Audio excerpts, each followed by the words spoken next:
जय भीम साथियों। Equality and justice Patiala YouTube channel से मैं इंजीनियर हरदीप सिंह चुंबर आपके साथ भारत सरकार के द्वारा पब्लिश करे डॉक्टर बाबा साहेब आम्बेडकर के लेखन और भाषण की किताब के खंड 11 में से बुद्धा एंड हीज धम्मा की रचना के video number 6 the Buddha and his Dhamma, Siddhartha का नामकरण और महामाया का निधन डॉक्टर B.R. अंबेडकर का लिखा हुआ साझा कर चुके हैं। आज हम इसके पहले पाठक्रम का नया video number 7 the Buddha and his Dhamma, Siddhartha का बचपन और शिक्षा डॉक्टर B.R. अंबेडकर का आगे का लिखा आज साझा कर रहे हैं। हमारी कोशिश बाबा साहेब के शब्द ही आप तक पहुंचाने की है। जय भीम साथियों। इंजीनियर हरदीप सिंह चुंबर ने आज की वीडियो के बारे में आपको बता ही दिया है। सिद्धार्थ का बचपन और शिक्षा स्रोत पाठ सिद्धार्थ बुद्ध के बचपन और प्रारंभिक शिक्षा पर केंद्रित है, जिसमें उनकी युवावस्था की प्रमुख घटनाओं का वर्णन किया गया है। शुरुआत में जब सिद्धार्थ चलने योग्य हुए तो शाक्य जनपद के मुखियाओं ने उन्हें ग्रहदेवी अभ्या के मंदिर ले जाने का आग्रह किया। इसके बाद पाठ 8 वर्ष की आयु में उनकी औपचारिक शिक्षा की शुरुआत को दर्शाता है, जिसके लिए 8 ब्राह्मण उनके पहले गुरु बने, जिन्होंने पहले महामाया के स्वप्न की व्याख्या की थी। बाद में शुद्धोदन ने सब्बमित को सिद्धार्थ का दूसरा आचार्य नियुक्त किया, जो वेद और वेदांगों के ज्ञाता थे और जिनके मार्गदर्शन में सिद्धार्थ ने तत्कालीन सभी दर्शन शास्त्रों में महारत हासिल की। अंततः उन्होंने भारद्वाज नामक गुरु से चित्त को एकाग्र करने और समाधिस्थ होने के मार्ग भी सीखे। बाबा साहेब ने इस रचना के प्रत्येक वाक्य क्रमांकित करते हुए सभी वाक्य को एक नंबर दिया है। तो आओ पहले सुनते हैं बाबा साहेब ने क्या लिखा है, उसके बाद उस पर खास चर्चा सुनेंगे। Doctor Baba Saheb Ambedkar writings and speeches के खंड संख्या 11 का पाठ है बुद्ध और उनका धम्म। इसके लेखक भी है बाबा साहेब। आज की वीडियो का पाठ क्रम नंबर 6 सिद्धार्थ का बचपन और उसकी शिक्षा। 1 जब सिद्धार्थ थोड़ा चलने फिरने लायक हुए तो शाक्य वंश के प्रमुख एकत्रित हुए और शुद्धोदन से कहा कि बालक को ग्रहदेवी अभ्या के मंदिर ले जाना होगा। 2 शुद्धोदन ने स्वीकार कर लिया और महाप्रजापति से बालक को वस्त्र पहनाने को कहा। 3 जब वो उसे वस्त्र पहना रही थी तो सिद्धार्थ ने अपनी मौसी से बहुत मधुर स्वर में पूछा, उसे कहाँ ले जाया जा रहा है? जब उन्हें पता चला कि उन्हें मंदिर ले जाया जा रहा है तो वे मुस्कुराए, लेकिन शाक्यों के रीति रिवाजों का ध्यान करने के बाद वे वहां से चले गए। 4 सिद्धार्थ ने 8 वर्ष की आयु में अपनी शिक्षा शुरू की। 5 जिन 8 ब्राह्मणों को शुद्धोदन ने महामाया के स्वप्न की व्याख्या करने के लिए बुलाया था और जिन्होंने सिद्धार्थ के बारे में भविष्यवाणी की थी, वे उनके प्रथम शिक्षक बने। 6 जब उन्होंने वो सब सीख लिया जो वे जानते थे तो उदीच देश के सर्वोच्च कोटि के भाषाविद शुद्धोधन, जो वैयाकरण, वेद, वेदांग और उपनिषद के सभी सिद्धांतों के ज्ञाता थे, ने सब्मित को बुलवाया। अपने हाथ पर समर्पण का जल छिड़ककर शुद्धोधन ने सब्मित को सिद्धार्थ को शिक्षा के लिए सौंप दिया। वे उनके दूसरे गुरु थे। 7 उनके अधीन सिद्धार्थ ने उस समय के सभी दर्शनों पर अधिकार कर लिया। 8 इसके अतिरिक्त उन्होंने भारद्वाज से मन को एकाग्र करने और समाधि लगाने की विधि सीखी थी। भारद्वाज आलार कलाम के शिष्य थे। उनका अपना आश्रम कपिलवस्तु में था। चलिए आज जरा समय में पीछे चलते हैं और एक ऐसी शख्सियत की कहानी को समझते हैं जिसने दुनिया का नक्शा ही बदल दिया। हम ये जानने की कोशिश करेंगे कि आखिर वो कौन सी तालीम और शुरुआती तजुर्बे थे जिसने एक राजकुमार को दुनिया के सबसे असरदार आध्यात्मिक गुरुओं में से एक यानी बुद्ध बना दिया।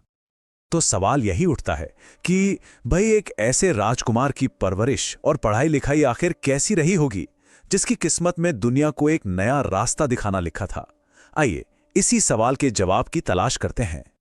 तो कहानी की शुरुआत होती है सिद्धार्थ के बचपन से, उस दौर से जब उनका पहला वास्ता पड़ा अपने लोगों यानी शाक्यों की परंपराओं और रस्मों रिवाजों से। ये उनके जीवन का आप कह सकते हैं पहला सबक था जो समाज से जुड़ा था। बात तब की है जब सिद्धार्थ बहुत छोटे थे। उस समय शाक्य कबीले के बड़े बुजुर्गों ने उनके पिता शुद्धोधन से कहा कि अब वक्त आ गया है कि राजकुमार को कुलदेवी अभया के मंदिर ले जाया जाए। ये उनके समाज की एक बहुत बड़ी और जरूरी रस्म थी। तो जब उनकी मौसी महाप्रजापति उन्हें तैयार कर रही थीं, नन्हे सिद्धार्थ ने बड़ी मासूमियत से पूछा कि हम कहाँ जा रहे हैं। और जैसे ही उन्होंने सुना कि मंदिर जा रहे हैं, वो मुस्कुरा दिए। जरा सोचिए, उन्होंने कोई जिद नहीं की, कोई सवाल नहीं किया, बस अपने लोगों की परंपरा का मान रखते हुए चुपचाप साथ चले गए। बचपन की ये छोटी सी घटना ही उनके गहरे स्वभाव की एक बड़ी झलक दे जाती है। ये टाइमलाइन एक तरह से हमें सिद्धार्थ के शुरुआती जीवन का एक साफ नक्शा दिखाती है। परंपराओं से पहली पहचान, फिर पढ़ाई लिखाई की औपचारिक शुरुआत और उसके बाद ज्ञान की गहराइयों में उतरने तक का पूरा सफर। तो अब कहानी पहुंचती है सिद्धार्थ की औपचारिक शिक्षा के दौर में। ये वो समय था जब उनकी उस असाधारण बुद्धि को तराशने के लिए ज्ञान की नींव रखी जा रही थी। सिर्फ 8 साल की उम्र। जी हां, ये वो पड़ाव था जब राजकुमार सिद्धार्थ ने ज्ञान की दुनिया में अपना पहला कदम रखा। और देखिए, यहाँ एक बहुत ही दिलचस्प बात है। उनके पहले गुरु कोई और नहीं बल्कि वही 8 ब्राह्मण थे जिन्होंने उनके जन्म के वक्त ये भविष्यवाणी की थी कि ये बालक या तो एक चक्रवर्ती सम्राट बनेगा या फिर एक महान संत। मतलब सोचिए, उनकी शिक्षा की शुरुआत ही सीधे सीधे उनकी किस्मत से जुड़ी हुई थी। ये सिर्फ पढ़ाई नहीं थी, ये एक महान भविष्य की तैयारी थी। लेकिन सिद्धार्थ की सीखने की भूख और काबिलियत इतनी ज्यादा थी कि जल्द ही उन 8 ब्राह्मणों ने उन्हें वो सब कुछ सिखा दिया जो वे जानते थे। अब यह साफ हो गया था कि राजकुमार के लिए एक नए और भी ज्यादा बड़े विद्वान गुरु की जरूरत है। और तब आते हैं सब्मित्र। वो अपने जमाने के बहुत बड़े विद्वान माने जाते थे। भाषा, ग्रामर, वेद, वेदांग, उपनिषद, मतलब ज्ञान का भंडार थे वो। उनके पिता शुद्धोधन ने खुद सिद्धार्थ का हाथ उनके हाथों में दिया था। इससे पता चलता है कि राजकुमार को सबसे बेहतरीन शिक्षा दिलाने में कोई कसर नहीं छोड़ी गई। अब सब्मित्र के साथ सिद्धार्थ की पढ़ाई सिर्फ ग्रंथों को रटने तक सीमित नहीं रही। ये वो दौर था जब उनकी बुद्धि ने दर्शन और तर्क की गहराइयों को छूना शुरू किया। उनका सिलेबस आप देखिए, कितना जबरदस्त था।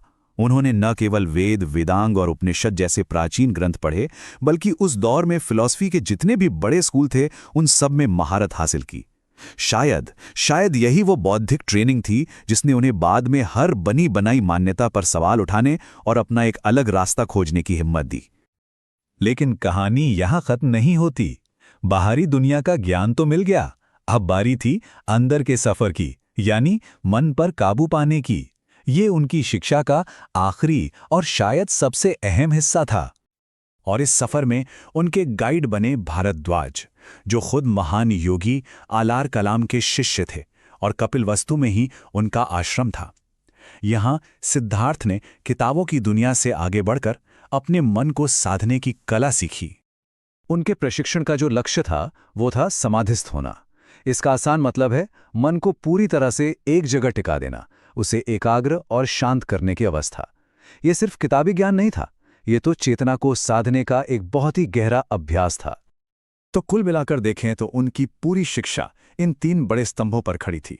पहला, परंपरा और भविष्यवाणी से शुरुआत। दूसरा, ग्रंथों और दर्शन के जरिए बुद्धि का विकास। और तीसरा, ध्यान और एकाग्रता से मन पर विजय। और यहीं पर आकर ये सवाल खड़ा होता है, क्या बाहरी दुनिया के ज्ञान और भीतरी मन की साधना का यही जबरदस्त संतुलन, यही वो नींव थी जिसने राजकुमार सिद्धार्थ को आत्मज्ञान के रास्ते पर इतना आगे बढ़ाया कि वो बुद्ध बन गए?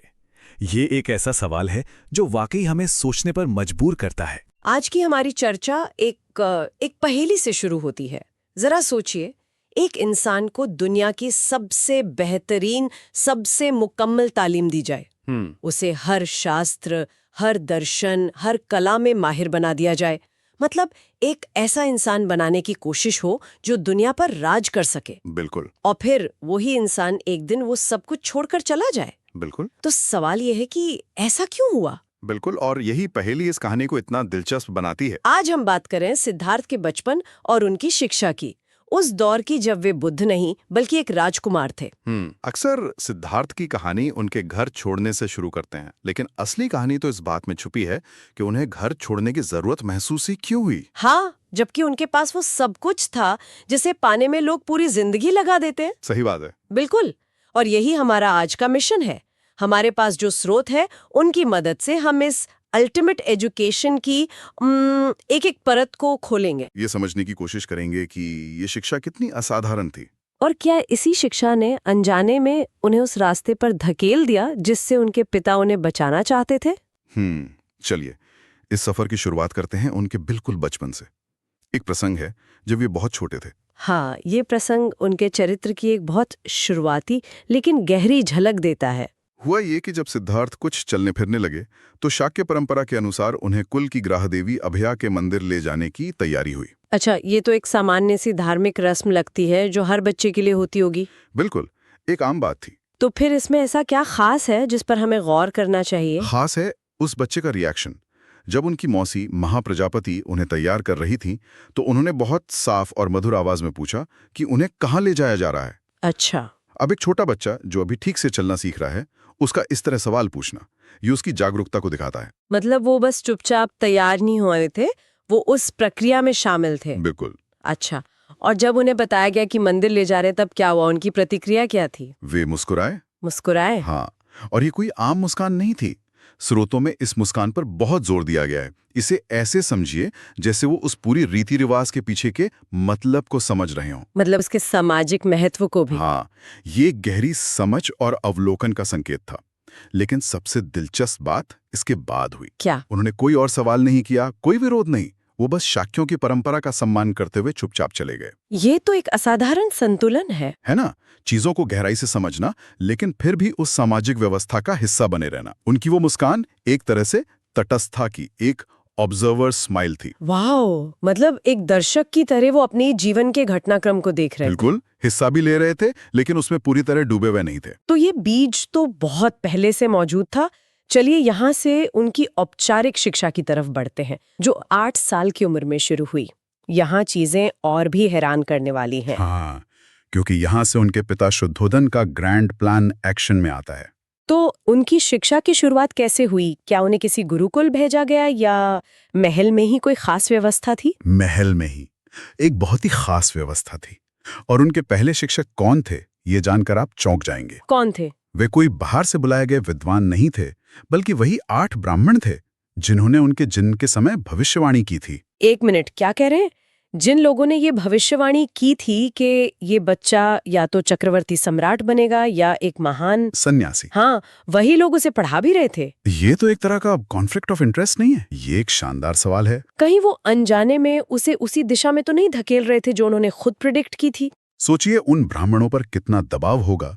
उन्हें सिद्धार्थ को वो हर ज्ञान देना था जो उन्हें एक चक्रवर्ती सम्राट बना सके। चक्रवर्ती सम्राट यानी वो राजा जिसका रथ चारों दिशाओं में बिना किसी रुकावट के चल सके। बिल्कुल, एक यूनिवर्सल मोनार्क। लेकिन साथ ही उन्हें ये भी पता था कि उनका हर पाठ, हर शब्द सिद्धार्थ को वैराग्य की तरफ भी धकेल सकता था। मतलब उनकी शिक्षा एक बहुत ही महीन धागे पर चल रही थी। तो उन्होंने क्या सिखाया? उन्होंने सिद्धार्थ को वो सब कुछ सिखाया जो वे जानते थे। शास्त्र, नीतियां, राजधर्म, उन्होंने अपना पूरा ज्ञान उड़ेल दिया। लेकिन यहां एक सीमा आ गई। कुछ समय बाद उन ब्राह्मणों को लगा कि उनके पास सिद्धार्थ को सिखाने के लिए और कुछ नया नहीं बचा है। अच्छा? ये उनकी ज्ञान की यात्रा का पहला बड़ा पड़ाव था। यहां उन्होंने पारंपरिक ज्ञान की सीमाओं को पहली बार छुआ। तो उन 8 विद्वानों ने अपना सर्वश्रेष्ठ दिया, लेकिन सिद्धार्थ की ज्ञान की प्यास शायद उस कुएं से कहीं ज्यादा गहरी थी। और ये बात उनके पिता शुद्धोधन ने भी बहुत जल्दी समझ ली। तो शुद्धोधन ने क्या किया? जब उन्हें लगा कि इन हाउस टीम काफी नहीं है, तब उन्होंने वो किया जो कोई भी महत्वाकांक्षी पिता करता है। उन्होंने दुनिया के सबसे बड़े एक्सपर्ट को बुलाया। कौन थे ये? उनका नाम था सब्बमित। वो उदिच्छ देश के एक बहुत बड़े भाषाविद और वैयाकरण थे। वैयाकरण यानी वो इंसान जो भाषा के हर नियम को, उसकी बनावट को, उसके डीएनए लेवल तक समझता हो। बिल्कुल।